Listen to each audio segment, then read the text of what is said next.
আল্লাহ তাআলা বলছেন ওয়াইলুল লিকুল্লি হুমাযাতিল লুমাযা, দুর্ভোগ তাদের জন্যে যারা মানুষের সামনে এবং পিছনে বদনাম করে করে বেড়ায়।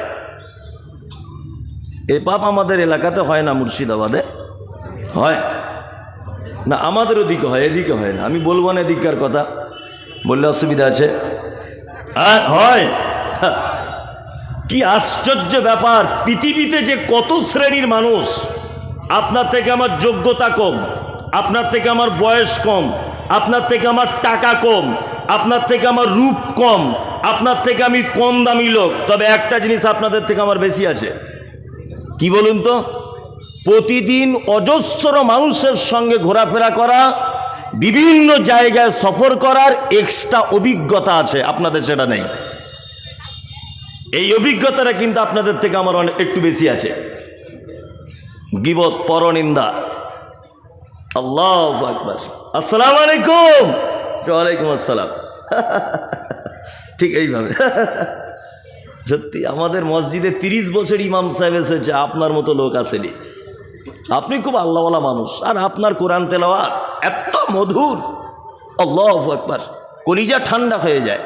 ফজরের নামাজ পড়ে বলেছি ইমাম সাহেবকে, এই লোকটা, ইমাম সাহেব কোনো কারণে তার ছেলের অসুস্থ, মোটর সাইকেল নিয়ে বাড়ি চলে গেছে। লোকটা জোহরের সময় মসজিদে নামাজ পড়তে এসেছে, এসে দেখছি ইমাম সাহেব নাই। ওই লোকটাই তখন পাশের চায়ের দোকানে গিয়ে বলছে, সব ভালো, একে পাল্টালি ভালো হয়, বড্ড বেশি কামাই করে। অথচ ফজরের নামাজ পড়ি ওই লোকটাই বলছিল যে আপনার মতো ভালো লোক আর জগতে কেউ নাই। বলছিল না? এই লোকটাই বলছিল। এই হচ্ছে সেই গীবতকারী, সেই পরনিন্দাকারী। আল্লাহ নবী সাল্লাল্লাহু আলাইহি ওয়াসাল্লামকে বলা হচ্ছে, আল্লাহ রাসূল, গীবত কি? আল্লাহ নবী সাল্লাল্লাহু আলাইহি ওয়াসাল্লাম বলছেন, তোমার ভাইয়ের ব্যাপারে এমন কথা যেটা তোমার ভাই অপমানিত হয়, লজ্জিত হয়, কষ্ট পায়, এটার নাম গীবত। সাহাবায়ে কেরামগণ বলছেন, আল্লাহ রাসূল, যদি সেই কাজ আমার ভাইয়ের ভিতরে থাকে, আল্লাহ রাসূল বলছেন, আরে তাহলেই তো গীবত, যদি না থাকে ওর নাম অপবাদ। চায়ের দোকানে বসে বসে হঠাৎ করে একটা লোক যাচ্ছিল বসে সাইকেলে, মোটর সাইকেলে করে, তা আর একটা লোক তখন বলছে, কি ব্যাপার বলতো, মোটর সাইকেলটা কিনলো, এত টাকা পেল কি করে, আগে তো এত টাকা পয়সা ছিল না। তা আর একজন বসে বসে তখন মুচকে মুচকে হেসে হেসে বলছে, আরে মোটর সাইকেল কি আর এমনি কিনেছে, কলকাতায় রাজমিস্ত্রি ঠিকাদারি করতে গিয়ে মাল ঝেড়ে নিয়ে চলে এসছে। ওই ঝেড়ে নিয়ে এসছে তোমার বাপ দেখতে গিয়েছিল, তুমি এ কথা বললে কেন? এই, ও দুতলা বাড়ি করেছে, তা ও এখান থেকে বসে বসে বলছে, আরে দুতলা বাড়ি কি আর এমনি হয়, সারা জীবন খাটলাম, একটা ইট কিনতে পারলাম না, আর ও দুতলা বাড়ি করে কি করে? ও দুতলা বাড়ি করেছে, তোমার বাপের কি? তুমি কেন কমেন্ট করতে গেলে এরকম বাজে কথা?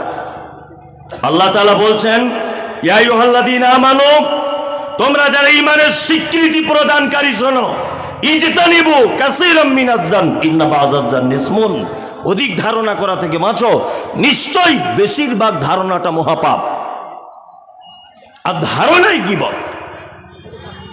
আমাদের নবী মুহাম্মদ সাল্লাল্লাহু আলাইহি ওয়াসাল্লাম মিরাজের রাত্রিতে যেতে যেতে একদল লোককে দেখতে পেলেন, যে সেই দলের মানুষদের হাতের নখগুলো তামা দিয়ে তৈরি করা, খুব বড় বড় হাতের নখ, আর তারা নিজেদের মুখের গোস্ত, বুকের গোস্তগুলো টেনে টেনে ছিঁড়ে ফেলছে। আল্লাহ রাসূল জিবরিলকে বলছেন, জিবরিল, এরা কারা? বলছে, আল্লাহ রাসূল, এটা আপনার উম্মতের ওই লোকেরা যারা এর ওর কথা চগল করি করে 2 নম্বরি করে বেড়াতো, এরা কিয়ামত পর্যন্ত এ সাজা হতে থাকবে।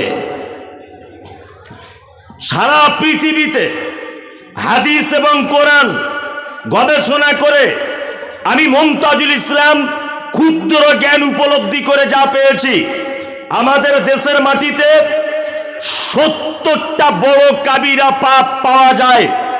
পিতামাতার সঙ্গে অসৎ ব্যবহার কাবিরা পাপ, ব্যভিচার কাবিরা পাপ, সুদ কাবিরা পাপ, পিতামাতার সঙ্গে অসৎ ব্যবহার কাবিরা পাপ, আত্মীয়তার সম্পর্ক ছিন্ন করা কাবিরা পাপ, প্রতিবেশীর সঙ্গে অসৎ ব্যবহার করা কাবিরা পাপ। এই সমস্ত কাবিরা পাপ 70টা আছে, তার ভিতরে এইটাও আছে, গীবত হচ্ছে কাবিরা পাপ। পৃথিবীতে একটা মাত্র পাপ আছে, যে পাপ ক্ষমা পাবার কোনো রাস্তা মুহাম্মদ সাল্লাল্লাহু আলাইহি ওয়াসাল্লাম বর্ণনা করেননি। কোনো ক্ষমা পাবার রাস্তা নেই।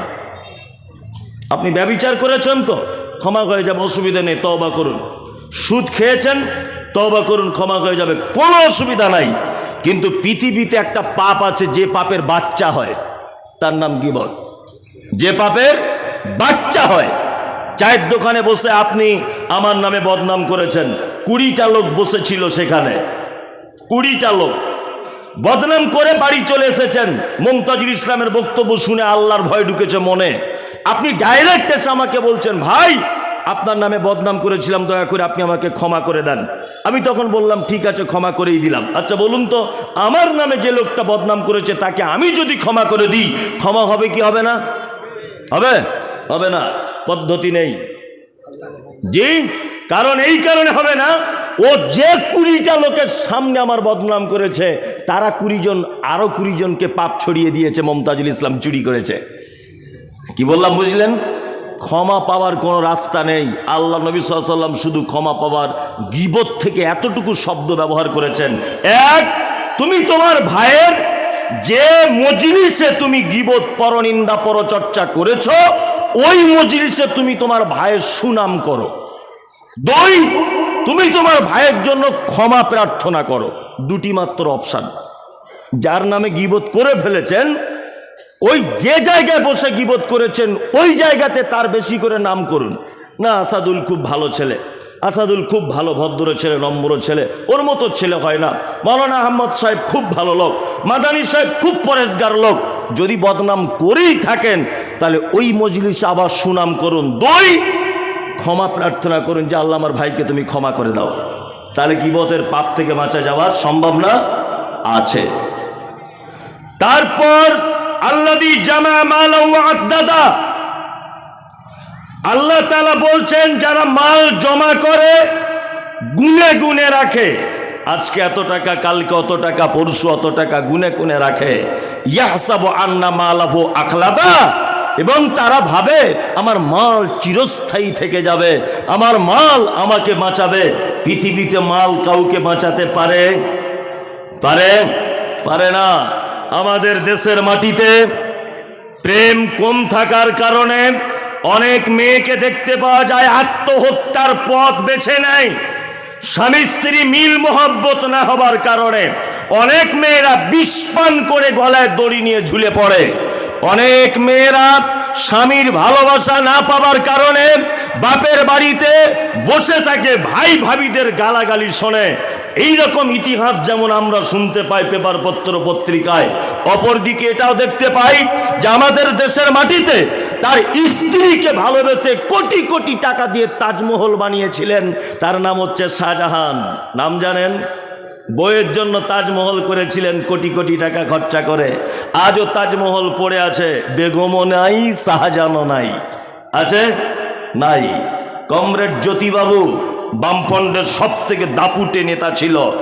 কমরেড জ্যোতিবাবু বেঁচে নেই। জি, বেঁচে নেই। প্রিয়রঞ্জন দাস মুন্সি রাজনৈতিক বক্তব্যের জাদুকর ছিলেন তিনি। বয়স্ক মানুষেরা জানেন, বেঁচে নেই। এই সেই মুর্শিদাবাদ, একটাও রাজা বাদশা বেঁচে নেই। আল্লাহ তাআলা বলছেন, মাল যদি কেউ জমা করে আর গুনে গুনে যদি রাখে, আর এটা যদি ভাবে যে আমার মাল আমাকে বাঁচাবে, কখনোই বাঁচাতে পারে কে? না, বাঁচাতে পারে? অনেক মানুষ আছে না, সারা জীবন মাল কামাই করে যাচ্ছে, কামাই করে যাচ্ছে। কোনটা হারাম, কোনটা হালাল, কোনটা বৈধ, কোনটা অবৈধ, কোন রকমের জাত বিচার কিছু আছে? হ্যাঁ, ওর কাছে কিছু বলতে যান তা কি বলবে? নামাজ পড়বো, এখন বেটাদের ভবিষ্যৎ করছি। বুঝছে না? বলছে বেটাদের ভবিষ্যৎ করছি। চাচা এখানে আসুন, আপনি এখানে আসুন, আসুন, আপনাকে কিছু বলবো না, আমি এখানে আসুন, আসুন না, আর আপনাকে ডাকছি, এখানে আসুন। না, ভয় কেন? আসুন এদিকে। হ্যাঁ, পৃথিবী কার নাম আপনাকে দেখাচ্ছি। আপনার বয়স কত? 65। আপনার আব্বা বেঁচে আছে? কত বছর মারা গেছে? 30 বছর মারা গেছে ওনার আব্বা। 65 বছর ব্যক্তির মানে বয়স। আচ্ছা বলুন তো, 30 বছরে আপনার বাপের কবরের সাইডে কোনোদিন গিয়ে দোয়া করেছেন যে আল্লাহ আমার আব্বাকে ক্ষমা করে দাও? সত্যি কথা বলুন, আল্লাহর কসম আপনাকে অপমানের জন্য আমি ডাকিনি। আপনি আমার বাপের বয়সে আপনাকে অপমানের জন্য ডাকিনি, আপনাকে দিয়ে আমি জাতিকে একটা শিক্ষা, একটা বার্তা দিতে চাইছি। তাহলে আপনার আব্বা মারা গেছে 30 বছর, 30 বছরে আপনি একবারও টাইম পাননি যে আপনার আব্বার কবরের সাইডে গিয়ে যে আল্লাহ আমার আব্বাকে একটু ক্ষমা করে দাও, এটা বলার সময় হয়নি। যান গিয়ে বসুন, এর নাম পৃথিবী। এর নাম কি? পৃথিবী। কার জন্য এত সম্পদ এক জায়গায় করছেন? ওনার আব্বাও কিন্তু এটা বলেছিল, ছেলের ভবিষ্যৎ করছি, ছেলের ভবিষ্যৎ তৈরি করছি। ছেলের ভবিষ্যৎ করতে গিয়ে এক পর্যায়ে হারাম টাকা উপার্জন করে, এক পর্যায়ে চুরি ছিনতাই সমস্ত কিছু করে বেটার জন্য বিশাল ধনভাণ্ডার রেখে গেছে। ফল হচ্ছে এই 30 বছর মরে যাবার পরেও বেটা একবারও টাইম পেল না কবরের ধারে গিয়ে বলতে রব্বির হামহুমা কামা রব্বায়ানি সাগীরা। আপনি কি আশা করছেন আপনার বেটা বলবে? হ্যাঁ, কখনো বলবে না, কখনোই বলবে না। কার ভবিষ্যৎ করছেন? কারো কোনো ভবিষ্যৎ নেই। আপনাকে একটা কথা বলে দিচ্ছি, মনোযোগ সহকারে শুনুন। উপর বাংলার একজন বিখ্যাত লেখক, বড় একজন আলেম, ডক্টর আসাদুল্লাহ গলিব, নাম সকলেই জানেন, প্রখ্যাত আলেম সারা বাংলাদেশে। ডক্টর আসাদুল্লাহ গালিব সিরাতুর রসুল নামক একটা বই লিখেছেন। আল্লাহ নবী সাল্লাল্লাহু আলাইহি ওয়াসাল্লামের সংক্ষিপ্ত আকার একটা জীবনী প্রকাশ তিনি করেছেন বাংলাতে। বইটা আমি প্রতিনিয়ত পড়ি, প্রায় দিন দেখি কোন জায়গায় কি বলছেন। শেষের দিকে তিনি একটা কথা লিখেছেন, কথাটা আপনার সামনে আমি নকল করছি, দেখুন তো কেমন লাগে। এক, পৃথিবী থেকে হযরত মুহাম্মদ সাল্লাল্লাহু আলাইহি ওয়াসাল্লাম চলে গেছেন, দিনটা কি ছিল? কি বার? কি বার? একজন বলছে মঙ্গলবার, মানে ও কিছুই বুঝে না আর কি, বুঝলেন তো? সোমবার, সোমবার, তাই তো? ওনার বই থেকে বলছি, উনি বলছেন যেদিন বৃহস্পতিবার, সোমবারের আগে বৃহস্পতিবার, এই বৃহস্পতিবারের দিন আল্লাহ নবী সাল্লাল্লাহু আলাইহি ওয়াসাল্লাম মাগরিবের সালাতের শেষ ইমামতি করেছিলেন। 2 রাকাতে যে আয়াত অর্থাৎ যে সূরা তেলাওয়াত করেছিলেন, সেই সূরাটির নাম হচ্ছে সূরা মুরসালাত। শেষ যে আয়াত তিনি তেলাওয়াত করেছিলেন পৃথিবী থেকে বিদায় হয়ে যাবার আগে, সেই আয়াতটির শব্দ ছিল এই, ফাবি আইয়্যি হাদিসিম বাদাহু ইউমিনুন। আল্লাহ তাআলা বলতে চাইছেন, এরপরেও কি তোমরা অন্য কোনো কথার উপর ঈমান আনবে? নবীজি যেন উম্মতদের জন্য বার্তা দিতে চাইছেন যে আমার পরেও কি তোমরা অন্য কোনো কিতাবের উপরে তোমরা ঈমান নিয়ে চলে আসবে? এশার আজান হচ্ছে মসজিদে, হাইয়া আলাস সালাহ, হাইয়া আলাস সালাহ, বেলাল আজান দিচ্ছে। আল্লাহ রাসূল ওযু করলেন, যেভাবে উনি লিখেছেন আমি সেইভাবে বলছি, চুল পরিমাণ এদিক ওদিক করছি না, তারপরেও আমি মানুষ, বলতে গেলে মিস হতে পারে।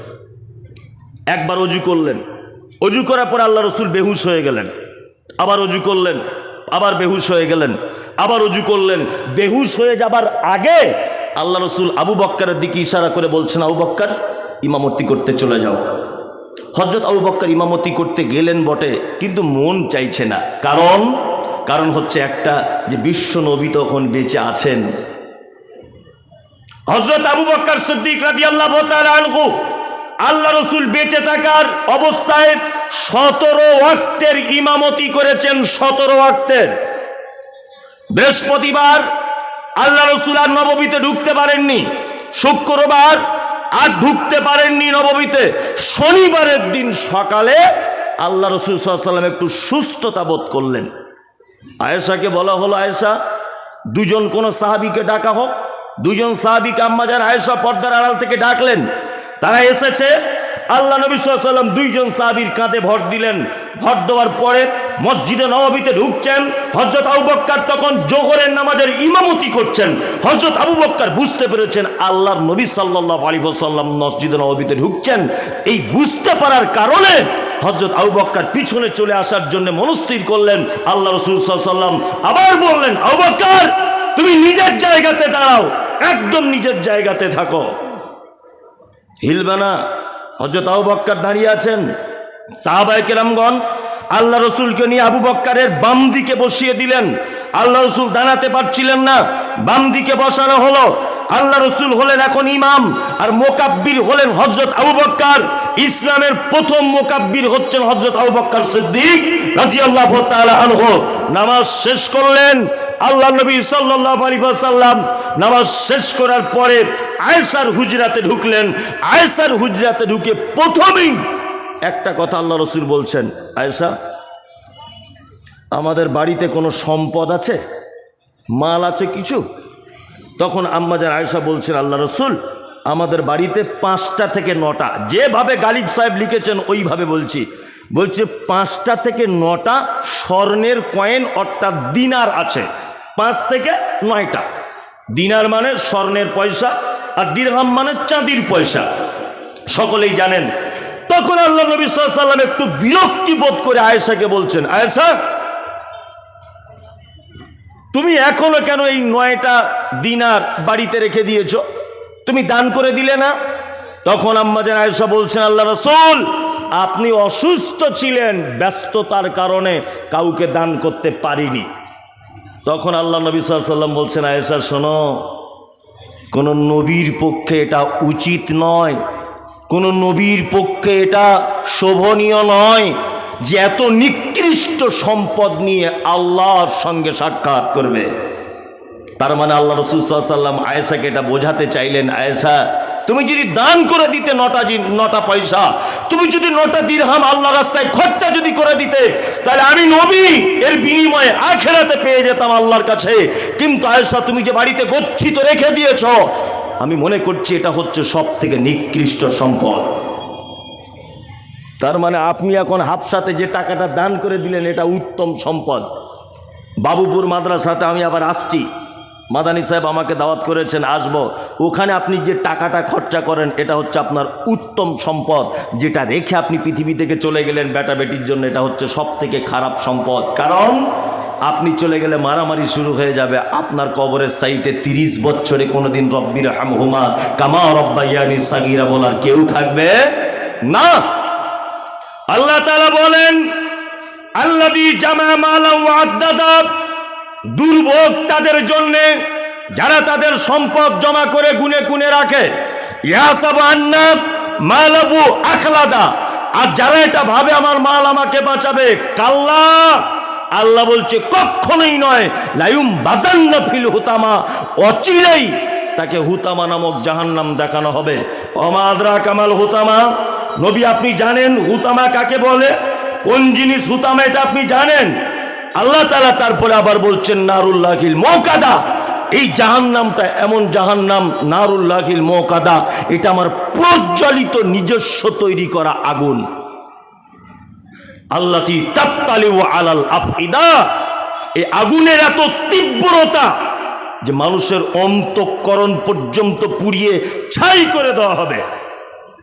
ইন্নাহা আলাইহিম মুসাদা, তাদেরকে জাহান্নামীদেরকে এই হুতামা নামক জাহান্নামে দিয়ে বেঁধে রাখা হবে। ফি আমাদিম মুমাদ্দাদা, লম্বা লম্বা বড় বড় খুঁটিতে তাদেরকে পেঁচিয়ে বাঁধা হবে। আচ্ছা বলুন তো দেখি, কিয়ামতের মাঠে যদি একটা মানুষকে আল্লাহ বলে, এই তুমি এইখানে দাঁড়াও, এক পা চলতে পারবে না, বলুন তো তার চলার ক্ষমতা আছে? কাউকে যদি বলে, এই তুমি এখানে বসো, তাহলে তার উঠে দাঁড়াবার ক্ষমতা আছে? নাই তো, নাই। তাহলে জাহান্নামে তো আল্লাহ ঢুকিয়ে দিবে, এটা তো এটাই শেষ করে দেওয়া যেত। কিন্তু আল্লাহ তারপর আবার বলছেন কি, বেঁধে রাখবো জাহান্নামে। কি চারটিখানি বড় কথা, বাঁধবেন কেন? গ্রামে যখন ছেঁচকি চোর, বুঝেন তো, বুঝেন? ছেঁচকি চোর আমাদের দেশের ভাষা হতে বলে, দেশ তো নয়, মানে ওই চলতি ভাষায় দেশ আর কি। দেশ হলে বাইরের রাষ্ট্র হতে হবে, দেশ বলতে ওই আর কি আমাদের 24 পরগনায় বলে ছেঁচকি চোর। ছেঁচকি চোর কাদের বলে? ওই যারা লোকের বাড়ি ছাগল চুরি করে, কারো হাঁড়ি চুরি করেছে, কারো কলা চুরি করেছে, মূল্য চুরি করেছে, এগুলোকে ছেঁচকি চোর বলে, ছুঁচকি বলে। তা আমার বাপজি বলে দিলেন, উনি তো আমার বাপজি, খুব অনেক দিনের পরিচিত, আল্লাহ ওনাকে জান্নাতবাসী করুক, ওনাকে ক্ষমা করে দিক, খুব ভালো মনের মানুষ। যাই হোক, সামনাসামনি বলছি না। তা চোর ধরা পড়েছে গ্রামে, এই গ্রামে। তখন কি করে, গ্রামের যে প্রধান হয়, মেম্বার হয়, ওই চোরটাকে ধরে ওই ল্যাম্প পোস্টে বাঁধে, আর বেঁধে দিয়ে কি বলে, হ্যাঁ ঠিক এই ভাষাটা, দেখি তোর কোন বাপ আছে আজকে এখান থেকে ছাড়াবে তোকে, দেখি তোর কোন বাপ আছে ডেকে আন যা। বলে কি বলে না, বলে বলে। আল্লাহ তাআলা বলেন খুযুহু ফাগুল্লু সুম্মা তাকিমু সাল্লু, অপরাধীদেরকে কিয়ামতের মাঠে তাদের হাতগুলো পিছন দিক দিয়ে বাঁধা হবে আর বলা হবে, এই লকডাউন করে দিয়ে বাবরি মসজিদ বুলডুজার দিয়ে ভেঙে দিয়েছ, হ্যাঁ ওই যে ত্রিপুরাতে মসজিদ ভেঙে দিয়েছ, ওই যে আসামে ডিটেনশন ক্যাম্প তৈরি করেছ, ওই যে নিরীহ মানুষদের নাম কেটে বাদ দিয়ে দিয়েছ তারা ভারতের নাগরিক নয় বলে, আমি আল্লাহ তোমাকে আজকে জাহান্নামে বেঁধে রাখবো, দেখি তোমার কোন বাপের বেটা আছে এখান থেকে হাত খুলে দেখাবে। আজকে বিচারকের বিচারক আমি আল্লাহ, পৃথিবীর কেউ নাই যে আজকে অপরাধীদেরকে এখান থেকে ছাড়িয়ে নিয়ে যাবে। কি বললাম বুঝলেন না? মানে আল্লাহ বাঁধবে মানে নিজের ক্ষমতা দেখাবে, দেখি আমার কত ক্ষমতা দেখ। দুটো তিনটে পাপের কথা আপনাকে বলে দিলাম। আল্লাহ তুমি আমাদের এই পাপ থেকে বাঁচাও, বলুন আমিন আমিন আমিন।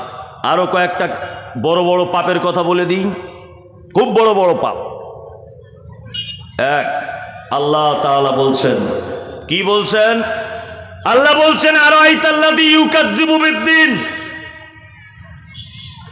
নবী আপনি কি তাকে দেখেছেন যারা কিয়ামতের দিবসকে অস্বীকার করে?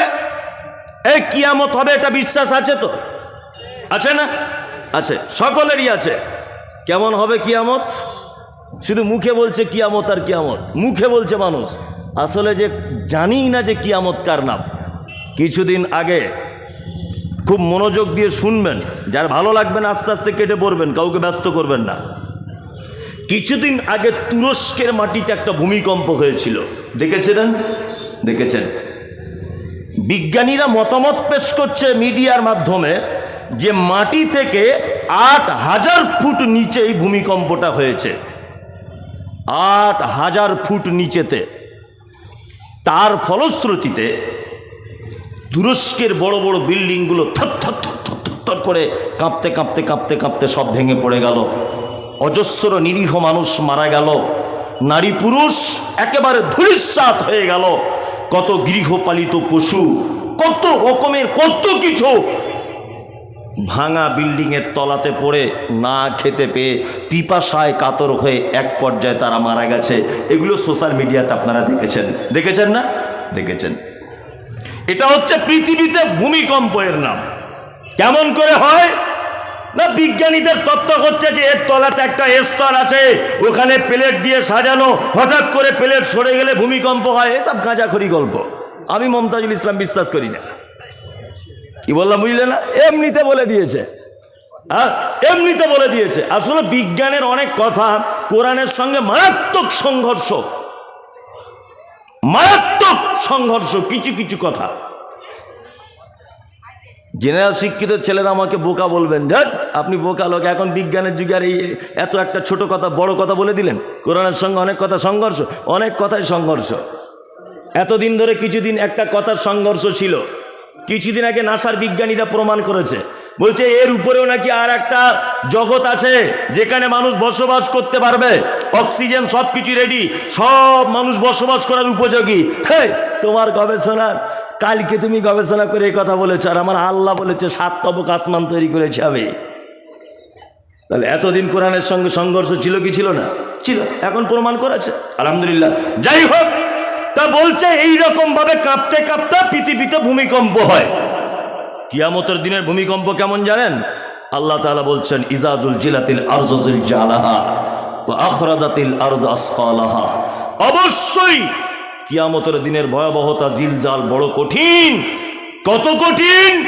আল্লাহ তাআলা বলছেন ওয়া আখরাজাতিল আরদু আসকালাহা, নিচে থাকা ভারী সম্পদগুলিকে উপরে তুলে দেওয়া হবে। ঢালাই মেশিনে দেখেছেন মশলা যেমন মাখে, ঠিক কিয়ামতের দিনের ভূমিকম্প তেমন হবে। আল্লাহ তাআলা বলেন, কি বলছেন? ইয়া আইয়ুহান নাসু তাকু রাব্বাকুম ইন্না জালজালাতাস সাআতি শাইউন আযীম। নিশ্চয়ই কিয়ামতের দিবসের ভূমিকম্প বড় ভূমিকম্প। আল্লাহ তাআলা বলছেন, হে মানুষ তোমরা তোমাদের রবকে ভয় করো, ইন্না জালজালাতাস সাআতি শাইউন আযীম। নিশ্চয়ই কিয়ামতের দিবসের ভয়াবহতা বড় কঠিন ভয়াবহতা। কেমন ভয়াবহতা? আল্লাহ তার পরের আয়াতে আবার বলেন, ইয়াউমা তারাউনা তাযহালু কুল্লু মুরজিআতিন আম্মা আরজাত ওয়া তাযাউ কুল্লু যাতি হামলিন হামলাহা ওয়া তারান নাসা সুকারা ওয়া মা হুম বিসুকারা ওয়ালাকিন্না আযাবাল্লাহি শাদীদ। কিয়ামতের দিবসটা এত কঠিন হবে যে একজন গর্ভধারী মা নিচের দিক দিয়ে তার বাচ্চা পড়ে যাবে, মা বুঝতে পারবে না বাচ্চা কোন দিকে গেল। 2, দুগ্ধদানকারিণী মা তার বাচ্চাকে সেদিন দুধ পান করাতে ভুলে যাবে।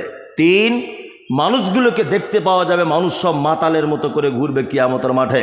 আল্লাহ তাআলা বলছেন ওমা হুম বিসুকারা, একজনাও তারা মদ পান করেনি। ওয়ালাকিন্না আযাবাল্লাহি শাদীদ, শুধু আমার কঠিন আযাবের ভয়ে মানুষ সেদিন মাতালের মতো করে ঘুরবে। এর নাম কিয়ামতের মাঠ। আমরা মুসলিম যারা ঈমানওয়ালা, আমরা এই কিয়ামতের মাঠকে বিশ্বাস করি কি করি না? করি। আল্লাহ সুবহানাহু ওয়া তাআলা বলছেন আরাইতাল্লাযী ইউকাজ্জিবু বিদ্দীন, নবীকে বলছেন, নবী আপনি কি তাদেরকে দেখেছেন যারা কিয়ামতের দিবসকে অস্বীকার করে? কারা তারা? ফাযালিকাল্লাযী ইয়াদউল ইয়াতীম, যারা এতিমকে গলা ধাক্কা দিয়ে বাড়ি থেকে বার করে দেয়। এতিম বুঝেন কাকে বলে? যার আব্বা নেই, এখনো যৌবনে পদার্পণ করেনি, এ হচ্ছে এতিম। একজন লোক আল্লাহ রসুলকে এসে বলছেন, আল্লাহ রসুল আমার হৃদয়টা খুব শক্ত, কঠিন মনের মানুষ আমি। তা আল্লাহ রসুল সাল্লাল্লাহু আলাইহি ওয়াসাল্লাম বলছেন, এক কাজ করো, তোমার প্রতিবেশী কোন এতিম বাচ্চার মাথায় হাত বুলিয়ে দাও, দেখবে আল্লাহ চাইলে তোমার অন্তরটাকে নরম করে দিবে। কি বললাম বুঝলেন? আপনাকে এর আগেও বলেছি সোশ্যাল মিডিয়াতে, আবার আজকে কাছে পেয়ে বলছি যে আপনি চকলেট কিনতে গেছেন আপনার পোতার জন্যে। কার জন্যে? পোতার জন্যে। চকলেট 10টা চকলেট কিনেছেন। ওই দোকানি এক সাইডে আপনাদের পাড়া শফিকুলের বেটা, শফিকুল কিছুদিন আগে রোড অ্যাক্সিডেন্টে মারা গেছে, ওর বেটাটা আপনার চকলেটের দিকে বারবার ফ্যাল করে এরকম করে তাকিয়ে আছে, বারবার দেখছে।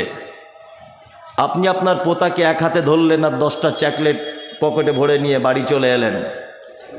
জি, আপনার কাছে বিনীত অনুরোধ যে আপনি অন্তত একটা চকলেট ভেঙেও ওর হাতে দেন। কিছু মানুষ আছে দেখবেন ওরা খুব সস্তায় জান্নাত যেতে চায়, খুব সস্তায়।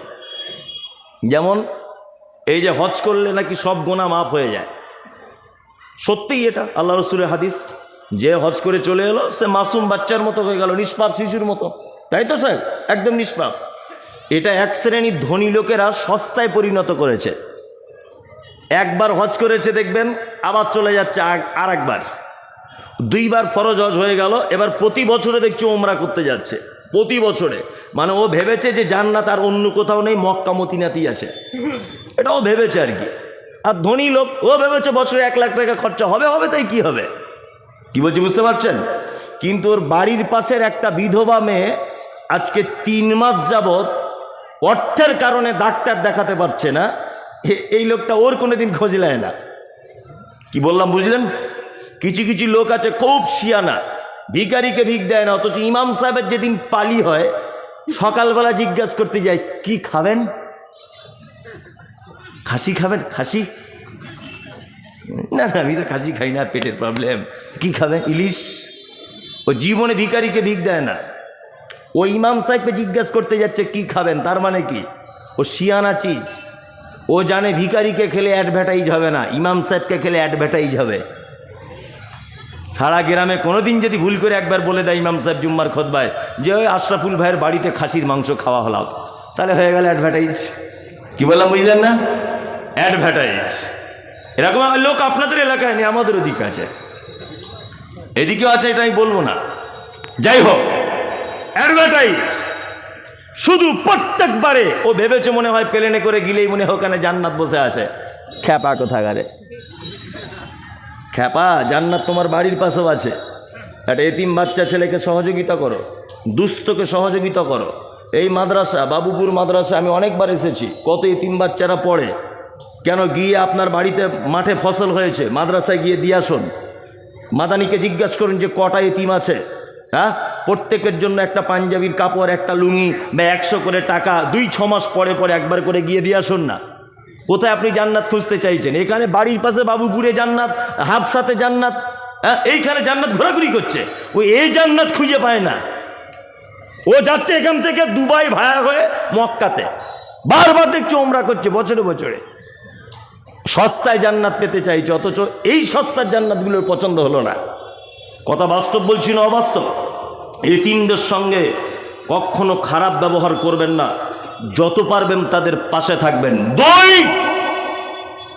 আল্লাহ তাআলা তারপরে বলছেন ওয়ালা ইয়াহুজ্জু আলা তুআমিল মিসকিন, যারা মিসকিনদেরকে খাদ্য দানে উৎসাহিত করে না। ফকির আর মিসকিন দুটো শব্দ বাজারে চলে। ফকির ওই লোক যার কিছু আছে তারপরেও তার সমস্যা মেটে না, অপরের মুখাপেক্ষী হতে হয়, এ হচ্ছে ফকির। মিসকিন হচ্ছে সেই যার কিচ্ছু নেই, নিঃস্ব, অভাবী, এই লোক হচ্ছে মিসকিন। কখনোই আপনার কাছে বিনীত অনুরোধ যে মিসকিনদেরকে আপনার দরজা থেকে ঠেলে দিবেন না, খাদ্য দানে উৎসাহিত করবেন। দরজাতে লা ইলাহা ইল্লাল্লাহ। আমি চোয়াপুকুর থেকে এসেছি, মা দুটো ভিক্ষা দাও। একজন এসেছে, এ পুরুষ মানুষ আর কি, বুঝলেন তো। তা লোকটা দরজাটা খুলেছে, ভিখারিকে দেখে বলছে এই কি করতে এসেছ? ওই যে ভিক করতে এসেছি। তুই যে ভিক করতে এসেছি তো তোমার হাতে বড় ফোন কেন? হ্যাঁ, বড় ফোন নিয়ে ভিক করতে এসেছ? ওখান থেকে ঢং খুঁজে পায় না, বড় অ্যান্ড্রয়েড সেট নিয়ে ভিক করতে এসেছে।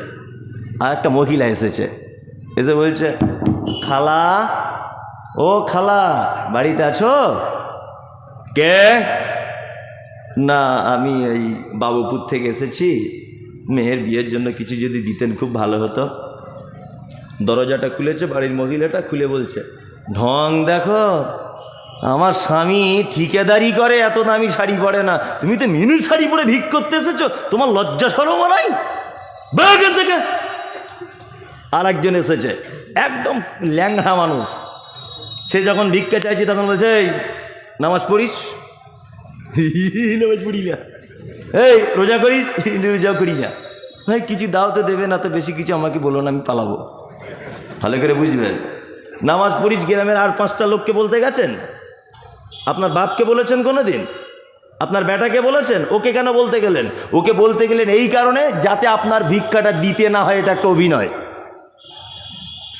কি বললাম বুঝলেন না? যাতে দিতে না হয়, অথচ নিজের একটা বেটাও নামাজ পড়ে না। কি বলছি বুঝতে পারছেন? জি।